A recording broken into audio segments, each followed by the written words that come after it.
Avenue de l'Héliport, c'est ici que la police mène en toute discrétion de nouvelles perquisitions dans le cadre des attentats de Paris. Un 9e suspect est arrêté mardi dernier.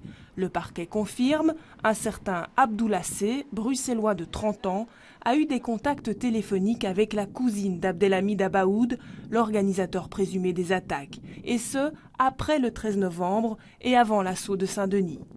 Ce matin, sa comparution en chambre du conseil est reportée, alors qu'un autre suspect est entendu, l'Aziz Abrahimi, un Gétois soupçonné d'avoir véhiculé Salah Abdeslam dans Bruxelles après les attentats.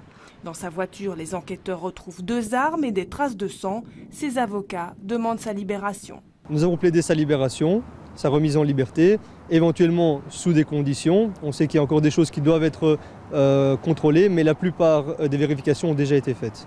Aujourd'hui, vous êtes convaincu de son innocence ? Alors ça, je ne peux pas être convaincu, je ne peux pas me prononcer par rapport à ça. Moi, je vois les éléments objectifs du dossier et j'estime que par rapport à ceci, il n'y a pas lieu de maintenir monsieur en détention préventive. Un autre convoyeur de Salah Abdeslam est sur la sellette. Vers l'avenir, s'est procuré les procès-verbaux des auditions d'Ali Oulkadi, l'homme qui a conduit Abdeslam le lendemain des attentats de Paris de Laken à Schaerbeek. Selon le quotidien, la téléphonie prouve que l'homme a des liens plus qu'étroits avec les auteurs des tueries du 13 novembre.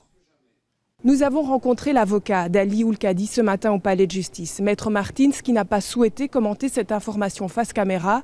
Il confirme néanmoins le nombre de contacts téléphoniques en précisant bien contact téléphonique et pas conversation téléphonique. Cela fait toute la différence selon lui pour l'implication de son client dans les attentats de Paris.